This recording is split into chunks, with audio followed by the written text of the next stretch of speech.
Herkese merhabalar. Kanalıma ve mutfağıma hoş geldiniz.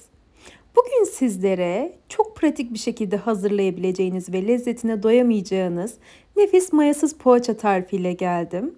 Kıyır kıyır ağza dağılan dokusuyla çok beğeneceğinizi düşünüyorum. Tarifimde kullandığım malzemeleri videonun açıklama kısmında belirttim. Bu arada beni hangi şehirden izlediğinizi videonun yorumlar kısmında belirtirseniz çok mutlu olurum. Ben hemen tarifimin yapımına başlamak istiyorum. Uygun bir yoğurma kabına 2 adet yumurtanın bir tanesinin sarısını üzerine sürmek üzere ayırarak geri kalanını ekliyoruz. Sadece bir tanesinin sarısını ayırdık. Üzerine yarım su bardağı sütü, yarım su bardağı sıvı yağı ilave ediyoruz.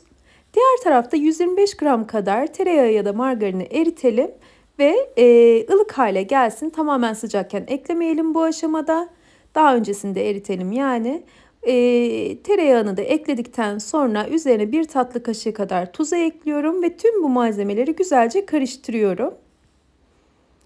Tam belirgin olması amaçlı tekrar ediyorum. Siz tarif yapmaya başlamadan önce tereyağı ya da margarin hangisini kullanıyorsanız eritin. Ilık hale gelsin. Siz malzemeyi ekleyinceye kadar o şekilde ekleyin. Diğer tarafta 4 su bardağından biraz fazla unu hazırlamıştım ben. Unu kademeli bir şekilde ekliyorum. Bir miktar un ekledikten sonra üzerine bir paket kabartma tozunu ilave ettim ve tüm bu malzemeleri spatula ile karıştırıyorum. Direkt elinizle de yoğurmaya başlayabilirsiniz. Ben kıvam alıncaya kadar böyle spatula ile karıştırmayı tercih ediyorum. Biraz kıvam aldıktan sonra da elimle yoğurmaya geçiyorum. Bu şekilde daha pratik geliyor bana. Çok kolay bir şekilde yoğrulabilen bir hamur. Bol miktarda yağ olduğu için elinize yapışacak bir dokuda değil. Her zaman belirttiğim gibi unu kademeli bir şekilde ekleyelim. Kullanılan un miktarı değişkenlik gösterebiliyor çünkü. Benim kullandığım su bardağının ölçüsü her zaman olduğu gibi 200 mililitre, yani evlerimizde olan klasik su bardaklarından. Ve bu ölçüyle toplamda 4 su bardağından biraz fazla un kullanarak hamurumu istediğim kıvama getirdim. Tam 4,5 su bardağı değil, belirttiğim gibi 4 su bardağından çok az fazla un yeterli oldu. Yumuşak dokulu bir hamur olması gerekiyor. Ele yapışmayan yumuşak dokuda bir hamur yoğuruyoruz. Çok sert olmamalı kesinlikle. Zaten kolay kolay ele yapışan bir hamur olmuyor. Az önce de belirttiğim gibi içerisinde bol miktarda yağ var. Hamur toparlandıktan sonra da çok uzun süre yoğurmaya gerek yok. Diğer mayalı hamurlarda olduğu gibi. Hamur toparlanınca şöyle biraz daha yoğuruyorum. Ve sonrasında şekil verme işlemine geçeceğim. Hamurun dokusunu şöyle yakından göstermek istiyorum. Yumuşaklığını. Oldukça yumuşak bir hamur. Şekil almaya çok müsait bir hamur. Şöyle ufak bir parça koparttım. Yakından da gösterdim sizlere. Hamurdan ortalama ceviz büyüklüğünde parçalar kopararak hazırladım. Şekil verdim. Dilerseniz daha büyük parçalarda koparabilirsiniz. Böyle çok fazla ısırmaya gerek duymadan tüketilmesini istedim ben bu poğaçanın. Böyle 2-3 ısırıkta bitiyor. Bu şekilde olduğunda çok fazla büyük porsiyonlar oluşturmak istemedim. Ceviz büyüklüğünde parçalar kopararak elimle yuvarlıyorum ve yağlı kağıt serdim. Fırın kabına diziyorum tüm bu poğaça hamurlarını. Diğer tarafta fırınımı 180 derecede ısıttım. Şekil verirken.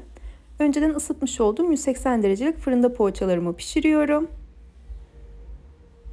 Çok kısa sürede şekil verilebiliyor. Ben sade bir şekilde hazırladım. İçi boş bir şekilde hazırladım. Elbette içerisine iç malzeme de ekleyebilirsiniz. Peynir, patates ve benzeri malzemeler ekleyebilirsiniz. Ayırmış olduğum yumurta sarısını şöyle bir çırptıktan sonra fırça yardımıyla dağıtıyorum poğaçaların üzerine.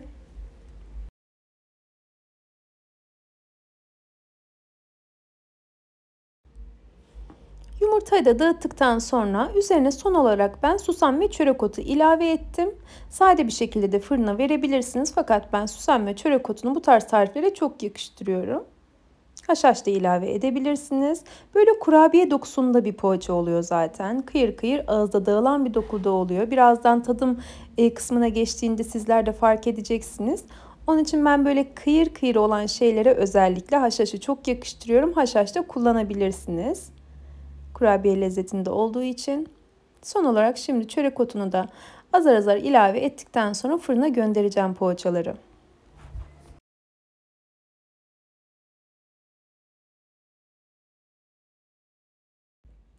Benim fırınımda önceden ısıtmıştım, az önce belirttiğim gibi. Önceden ısıttığım 180 derecelik fırında toplamda 30 dakikada istediğim şekilde pişti.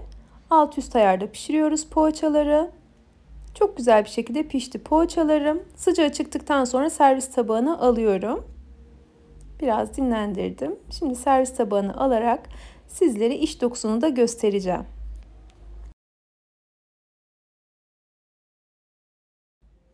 Sunumu da lezzeti de tek kelimeyle şahane oluyor. İsterseniz kahvaltılarınızda, isterseniz beş çaylarınızda şipşak hazır edebileceğiniz bir tarif.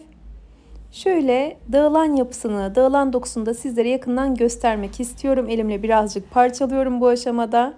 Daha net anlaşılır olsun diye. Denediğiniz takdirde ben çok beğeneceğinizi düşünüyorum. Eğer tarifimi buraya kadar izlediyseniz ve beğendiyseniz aşağıda yer alan beğen butonuna tıklarsanız çok mutlu olurum. Ve hala kanalıma abone değilseniz yine aşağıda yer alan abone ol butonuna tıklayarak yanındaki bildirim ziline basarsanız yeni tariflerimden anında haberdar olabilirsiniz. Yeni tariflerde görüşmek ümidiyle sağlıkla ve afiyetle kalın. Hoşça kalın.